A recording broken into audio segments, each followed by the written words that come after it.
तो शुरुआत में हम बहुत सारी नन्स को देखते हैं जो दरअसल वॉरियर नन्स है, यानी वो सिस्टर्स भी है और योद्धा भी, जो किसी खास चीज की शैतान से हिफाजत कर रही है, उससे लड़ने के लिए तैयार है। क्योंकि अगर शैतान हमारी दुनिया में आ गया और उसने वो चीज हासिल कर ली तो वो दुनिया को बर्बाद कर देगा। तो इसीलिए सारी वॉरियर नन्स दुनिया को बचाने के लिए शैतान और हमारे बीच ढाल बनकर खड़ी है। अब ये सारी वॉरियर नन्स भाग रही थी, मगर इनकी एक नन जो काफी बहादुर थी अचानक गिर जाती है क्योंकि वो काफी जख्मी हो गई थी। इसलिए वो लोग उसे फौरन चर्च में लाते हैं और उसके जिस्म से एक डिवाइस को बाहर निकालते हैं जो बहुत ही पावरफुल ताकतवर थी, क्योंकि जिसमें लगाने से वो इंसान दीवार की आर पार भी जा सकता है, एक जगह से गायब होकर दूसरी जगह आ भी सकता है और अपने सामने वाले इंसान को चुटकी भर में बर्बाद भी कर सकता है। पर ये डिवाइस सिर्फ उस इंसान उस नन को ही लगाई जाती है जो इसके काबिल होती है, यानी जो इसकी ताकत का सही इस्तेमाल करे। अब ये उस नन के जिस्म से डिवाइस को निकाल ही देती है क्योंकि उसकी हालत काफी खराब थी। वो काफी जख्मी होने की वजह से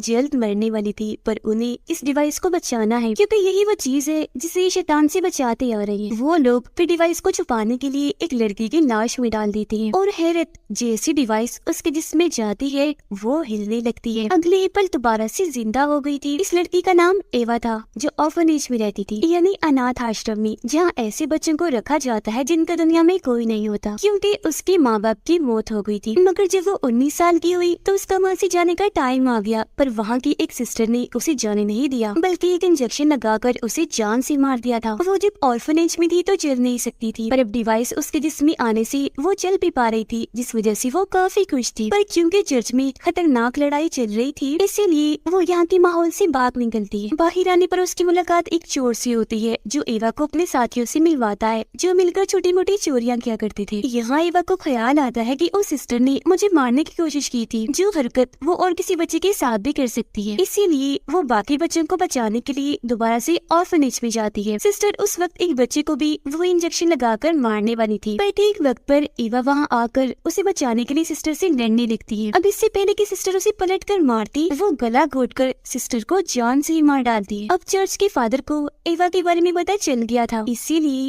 वो अपनी वॉरियर नन्स की आर्मी इन्हीं सभी सिस्टर्स को भेजती है एवा से वो डिवाइस वापस लेने के लिए। पर इन सिस्टर्स में से जो लिलिथ थी उसका इरादा ये था कि वो डिवाइस निकालकर अब मुझे दे दी जाए क्योंकि मैं उसकी काबिल हूँ। पर फादर कहते हैं कि नहीं, तुम्हें वो डिवाइस हम नहीं दे सकते, उसे हमें छुपाना है क्योंकि वो डिवाइस हमारे अलावा वो डीमन भी लेना चाहता है जो बहुत ही खतरनाक है और उससे लड़ना आसान नहीं है। फिर वो डीमन एवा के पास पहुंच ही जाता है उस डिवाइस को हासिल करने के लिए और उस पर हमला कर देता है। एवा से उस डिवाइस को लेकर वो सीधा हेल इन्हीं जहन्नम में जाएगा। उससे डीमन को ताकतें मिलेंगी और वो फिर कुछ भी कर सकेगा। इसके बाद हम एक बायोटेक इन टेक्नोलॉजी कंपनी को देखते हैं जिन्हें जमीन पर एक जगह एक काफी अनोखा मेटल मिलता है जो बहुत ही कम पाया जाता है, पर सिस्टर्स को भी और डीमन को भी दोनों को ही नुकसान पहुंचा सकता है। फिर वो लोग उसे अपनी कंपनी में लाकर उसकी मदद से एक पोर्टल एक रास्ता बनाते हैं जिससे दूसरी दुनिया में वो जा सकते थे। ये रास्ता उन्होंने बना तो लिया था पर अभी वो दूसरी दुनिया में नहीं जा सकते थे क्योंकि एनर्जी उनके पास अभी भी कम थी जो उन्हें उस डिवाइस से मिल सकती थी। तो ये भी अब उस डिवाइस को हासिल करना चाहती थी। अब हम इस कंपनी की हेड जो एक डॉक्टर थी उसे और उसके साथी को देखते हैं जिन दोनों के लिए ही ये मैटर बहुत खास था, सबसे ज्यादा डॉक्टर के लिए क्योंकि वो ये सब अपने बेटे के लिए कर रही थी क्योंकि उसके बेटे को एक खतरनाक खून की बीमारी है। ये बीमारी उसे इसलिए हुई क्योंकि वो ऐसे पैदा नहीं हुआ बल्कि डॉक्टर ने उसे साइंस टेक्नोलॉजी की मदद से पैदा किया है और वो उसे ठीक करना चाहती है, जिसके लिए उसने दूसरी दुनिया का दरवाजा बनाया क्योंकि उसका मानना है कि अगर मैं अपने बेटे को वहाँ भेज दूं तो वो बिल्कुल ठीक हो जाएगा। वजह ये है कि वो दुनिया ही ऐसी है जो हर बीमारी का इलाज है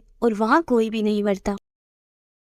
ये सब कुछ वो अपने बेटे की मदद से ही कर पा रही थी। दूसरी दुनिया का दरवाजा भी उसने अपने बेटे की मदद से ही बनाया है क्योंकि उसके बेटे को एक एंजल फरिश्ता नजर आता है जो उसे इस सब के बारे में गाइड करता है, बताता है। उधर फादर और सिस्टर्स की आर्मी को एवा मिल भी जाती है जो बेहोश थी क्योंकि उस पर डीमन ने हमला जो कर दिया था। वो उसे अपने साथ ले जाती है और जब उसे होश आती है तो फादर उसे इस डिवाइस की हिस्ट्री के बारे में बताते हैं कि काफी सालों पहले इस डिवाइस को हेवन यानी जन्नत से एक एंजल लेकर आया था जिसका नाम एड्रियल था ताकि उस डिवाइस की मदद से एक जख्मी वॉरियर को ठीक कर दे और सभी डीमंस का खात्मा करके इस दुनिया की हिफाजत कर सके। फादर कहते हैं कि मेरे हिसाब से उस डिवाइस ने तुम्हें चुना है, तुम उसके काबिल हो, इसलिए आज वो तुम्हारे पास है और अब मैं तुम्हें भी अपनी टीम में शामिल करना चाहता हूँ। जिस पर वो मान भी जाती है और फौरन ही उसकी ट्रेनिंग शुरू हो गई थी जो यहाँ की मदर उसे कर रही थी। यहाँ हमें ये भी पता चलता है कि जिस भी इंसान के पास ये डिवाइस होती है उसे ये पता चल जाता है कि डीमन हमारी दुनिया में आ रहा है और फिर उस मेटल की मदद से उसे मारा भी जा सकता है। पर एवा कुछ दिन यहाँ उनके साथ रहती तो है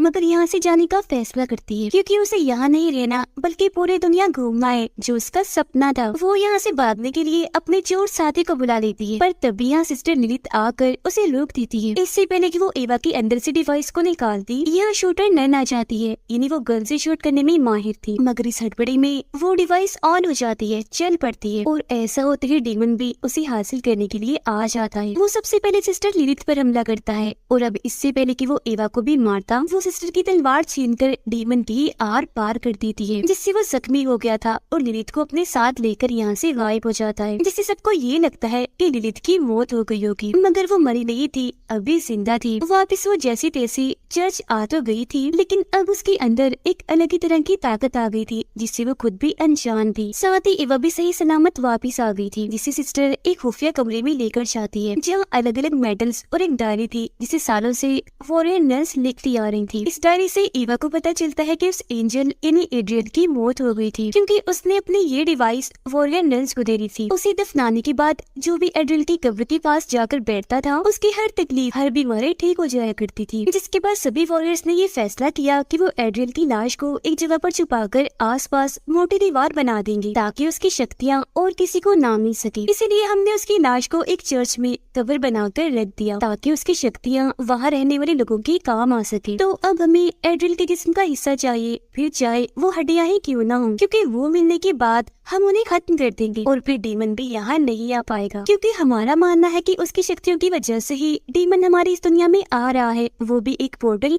रास्ते के जरिए। तो अब ये लोग फैसला करते हैं कि इस सब में हम डॉक्टर और उसके साथी की मदद लेंगे और एड्रियल की हड्डियों को हमने तबाह तो करना ही है तो हम उन्हें तबाह नहीं करेंगे बल्कि डॉक्टर को दे देंगे ताकि वो अपने बेटे का इलाज कर सके, जिसके लिए डॉक्टर मान भी जाती है और उसका साथी अगले ही पल चर्च आ जाता है ताकि वो एड्रियल की हड्डियों को हासिल कर सके। अब एवा जैसे उन हड्डियों को लेने के लिए जाती है तो उसे वहाँ उसकी हड्डियाँ नहीं बल्कि खुद एड्रियल मिलता है, वो भी बिल्कुल सही सलामत जो ना जाने कब से यहाँ फंसा हुआ था। इसके अलावा एवा को यहाँ ये बात भी पता चलती है कि एड्रियल कोई एंजल नहीं है बल्कि वो डीमन है और वो डिवाइस उसने एक एंजल से चुराई थी, इसी वजह से डीमंस उसके पीछे लगी हुई थी। तो उस डिवाइस को बचाने के लिए एड्रियल ने उसे शुरुआत वाले नन के अंदर डाल दिया, साथ ही बाकी सिस्टर्स को भी पकड़ पकड़ कर वॉरियर नन्स बना दिया ताकि आने वाले डीमंस का वो मुकाबला करे, उन्हें रोके और खुद को फरिश्ता इसलिए बताया ताकि डीमन से सब उसे बचा ले। अब एड्रियल की सच्चाई उस वॉरियर नन को पता तो चल गई थी पर उसने किसी को भी नहीं बताया क्योंकि उसकी मौत जो हो गई थी। अब सारी सच्चाई जानने के बाद एवा उसे वो डिवाइस नहीं देना चाहती थी पर एड्रियल जबरदस्ती वो हासिल कर लेता है जिससे काफी तेज एनर्जी को हम चलते हुए देख पाते हैं जो दूसरी दुनिया की उस रास्ते में बनी थी जो डॉक्टर ने बनाया था। उसके बेटे को भी ये बात पता चल गई थी, इसीलिए वो उस पोर्टल में जाने का फैसला करता है।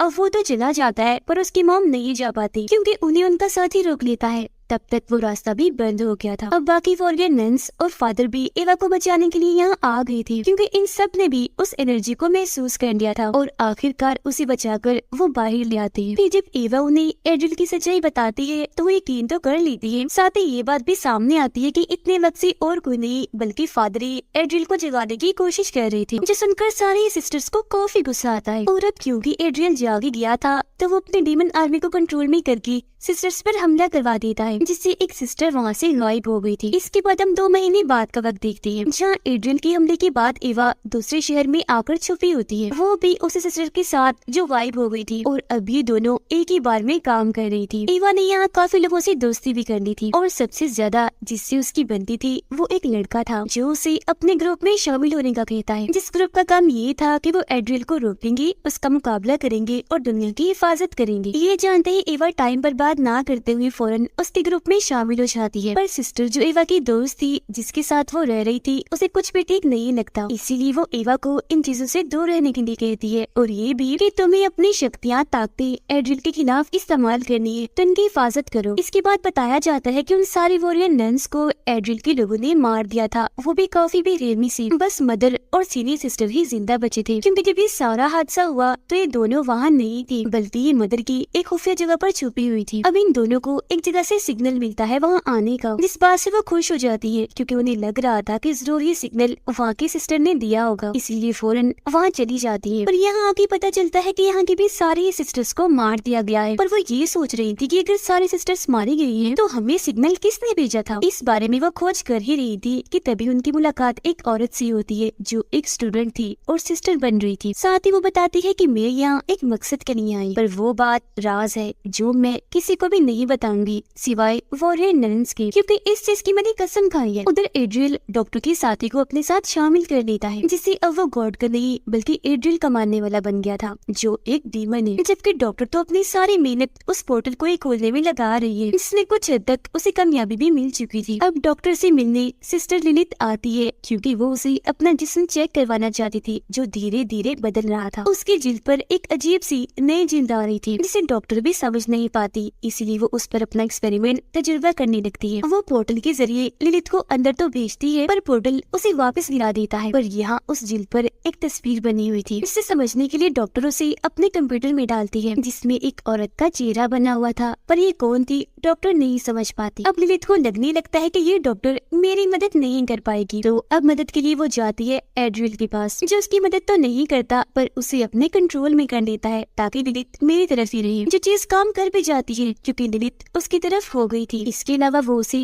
काफी सारी शक्ति भी देता है, जिसकी मदद से अब वो सारे डीमंस को देख पा रही थी। अब हम जानते हैं कि डॉक्टर का साथी एड्रियल के साथ मिल गया है, जो उस पर इतना भरोसा करती थी, पर उसने इस भरोसे का फायदा उठाकर एड्रियल की मदद की। उसे एक बिल्डिंग और बहुत सारे हथियार बना कर दिए, ताकि उस बिल्डिंग में उन हथियारों की मदद से एड्रियल अपनी शक्तियाँ दिखा सके और उसे पसंद करके लोग उसके साथ ही मिलते जाएं, ताकि उसकी काफी बड़ी आर्मी बन जाए। और अगर किसी ने उसकी बात ना मानी तो वो उन्हें यहाँ सजा भी देगा। अब दूसरी तरफ शक्तियों को इस्तेमाल करके एवा भी ये कोशिश कर रही थी कि वो एड्रियल की किसी भी प्लान को कामयाब ना होने दे। यहाँ ये भी बताया जाता है कि एवा का वो दोस्त जो उससे बार में मिला था, वो और कोई नहीं बल्कि डॉक्टर का बेटा था, जो उसका बड़े वाला रूप था। फादर भी जाग गया है दोबारा, क्योंकि अब वो एड्रियल का ही मानने वाला था। लेकिन बहुत ही जल्द उन्हें अपनी गलती का एहसास हो भी जाता है कि वो कोई गॉड नहीं है बल्कि डीमन है, शैतान है, जो अपने मकसद के लिए कुछ भी कर सकता है। तो वापस उन लोगों के साथ ही शामिल हो जाते हैं।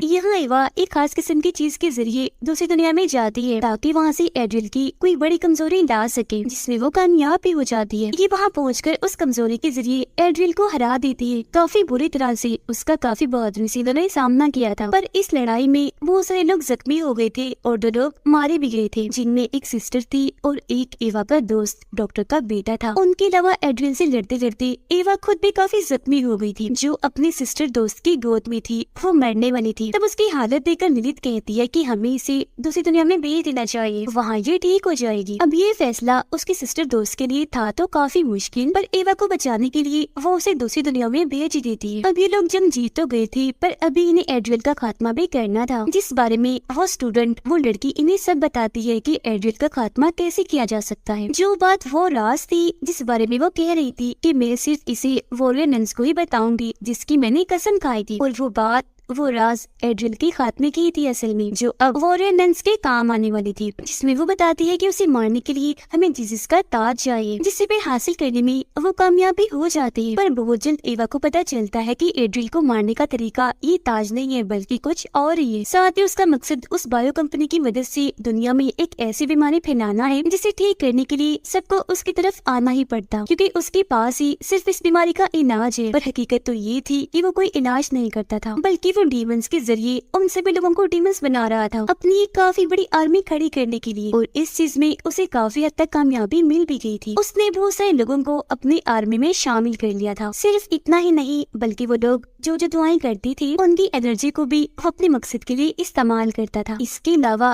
वो डॉक्टर की टेक्नोलॉजी से एक ऐसा पोर्टल खोलता है जो जल्दी बंद ना हो, क्योंकि वो इस दुनिया में बहुत सारे डीमंस को बुलाना चाह रहा था ताकि उनकी मदद से वो पूरी दुनिया पर कब्जा कर सके। अब तभी वो उस पोर्टल के जरिए एक औरत को भी वहाँ से बाहर इस दुनिया में लाता है ताकि हमेशा उसे यहाँ कैद कर सके, क्योंकि ये औरत काफी बहादुर थी जो एड्रियल को हरा सकती थी और वो नहीं चाहता था कि उसे कोई रोके। ये औरत असल में दूसरी दुनिया की मास्टर थी। उसकी दुनिया में एड्रियल कब्जा करना चाहता था, पर जब वो वहाँ पर हार गया इसीलिए उसने इस मास्टर की डिवाइस चुरा ली, क्योंकि वो जानता था कि ये मास्टर मेरी सबसे ताकतवर दुश्मन है और मुझे इस डिवाइस की मदद से हरा देगी। उस दुनिया से हार जाने के बाद वो हमारी दुनिया में आया राज करने के लिए, पर यहाँ आते ही उसे काफी सालों के लिए कैद कर दिया। वहाँ से जब वो निकला फिर भी अपने मकसद में कामयाब नहीं हुआ, क्योंकि वॉरियर नन्स ने उसके हर इरादे का खात्मा कर दिया। अब मैं आपको बता दूं कि ये जो औरत थी इन्हीं मास्टर ये हेवन की थी, जो बहुत ही ताकतवर है, क्योंकि इसमें एंजल जैसी शक्तियाँ पाई जाती है। और डॉक्टर की बेटे को जो गाइड करती थी, जो उसे नजर आई थी, वो भी ये औरत ये मास्टर ही थी। और स्क्रीन पर जिस औरत की तस्वीर डॉक्टर को नजर आई थी जब वो ललित पर एक्सपेरिमेंट कर रही थी, तो वो भी यही थी। और इन्होंने ही एवा को गाइड किया था कि एड्रियल का खात्मा कैसे करना है। एवा के साथ साथ उन्होंने डॉक्टर के बेटे को भी ट्रेन किया। अब ये मिशन उन दोनों के लिए काफी मुश्किल था, क्योंकि इनकी जान भी जा सकती थी, पर फिर भी ये दोनों पीछे नहीं हटे और इन्होंने मास्टर का साथ दिया ताकि दुनिया को बचाया जा सके, जिसमें सबसे बड़ा हाथ डॉक्टर के बेटे का था, क्योंकि जैसा कि हम जानते हैं उसे खून की बीमारी थी और उसके खून में उस मेटल की ताकत थी जिससे डीमन और एड्रियल का खात्मा किया जा सकता था। और जब भी लोग एड्रियल को मारने के लिए जा ही रहे थे कि वहाँ उसने ललित को अपने कब्जे में करके डॉक्टर के बेटे को मरवा दिया, जिससे ईवा एकदम काफी टूट गई क्योंकि वो उसका दोस्त था। तभी यहाँ वो डीमन भी आ गया जो आते ही सबसे पहले एड्रियल को मारता है। और अब वो ईवा को जैसे मारने के लिए आगे बढ़ता है तो मास्टर उसे और बाकी डीमंस को रोककर पोर्टल के जरिए वापस भेज देती है और खुद भी यहाँ से चली जाती है। एड्रियल के खात्मे के साथ ही उनकी जंग खत्म हो गई थी। इसके बाद हम चर्च का सीन देखते हैं जहाँ पर शायद एवा वापस आ गई थी, क्योंकि उसकी मेटल की तलवार चमक रही थी। तभी इसी बात के साथ ये दोनों